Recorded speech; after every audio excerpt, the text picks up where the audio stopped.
Hello everyone, আমাদের West বেঙ্গলে total 8টা medical college খুলতে যাচ্ছে এবং ওভারঅল ইন্ডিয়াতে 112টা। এটা এনএমসি থেকে পাবলিশ করা হয়েছে এবং কিছু কিছু মেডিকেল কলেজ আছে যেখানে সিট সংখ্যা বাড়তে চলেছে। তো ওয়েস্ট বেঙ্গলে দেখতে গেলে 8টা মেডিকেল কলেজ নতুনভাবে খুলছে আর 5টা মেডিকেল কলেজে সিট সংখ্যা বাড়ছে। তো যে নতুন মেডিকেল কলেজগুলো খুলছে সেগুলো সরকারি না বেসরকারি সেগুলো আমরা অবশ্যই জানবো, কিন্তু নামগুলো আগে জেনে নিই।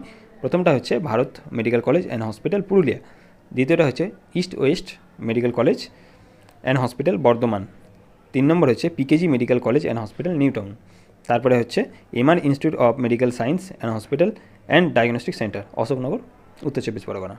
তারপরে 5 নম্বর হচ্ছে Mandakini institute of medical science and hospital Ranaghat. তারপরে 6 নম্বর হচ্ছে Krishnanagar institute of medical science private limited, সেটা হচ্ছে কৃষ্ণনগর। 7 নম্বর হচ্ছে doctor BC Roy multi speciality medical research centre Kharagpur IIT. তারপরে 8 নম্বর হচ্ছে Zakir Hossain medical college and research institute Jangipur. তো এই সব গেল 8টা নতুন মেডিকেল কলেজ এবং সবগুলো হচ্ছে তোমার কিন্তু প্রাইভেট মেডিকেল কলেজ। সেখানে তোমরা অবশ্যই স্টেট কোটার ফ্যাসিলিটি পাবে, মানে যে সেমি গভর্নমেন্টের ফ্যাসিলিটি থাকে সেগুলো তোমরা পাবে। এরপরে আসছে যে 5টা যে মেডিকেল কলেজ সেখানে সিট সংখ্যা বাড়তে চলেছে, তার মধ্যে 3টে হবে তোমার সরকারি আর 2টো হচ্ছে প্রাইভেট। প্রথমটা হচ্ছে আইকিউ সিটি, সেখানে সিট সংখ্যা বাড়বে, কেপিসিতেও বাড়বে।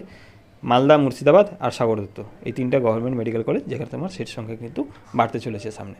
তো এই 3টা যে গভর্নমেন্ট মেডিকেল কলেজ দেখছো সেখানে কিন্তু 125টা কারেন্ট ইয়ারে স্টুডেন্ট রয়েছে, সেটা 150 হতে পারে, বা যদি সরকার যদি আরও বাড়ে তাহলে 200 হতে পারে। তো আমার মনে হচ্ছে যে 150ই তোমরা আপডেট পাবে।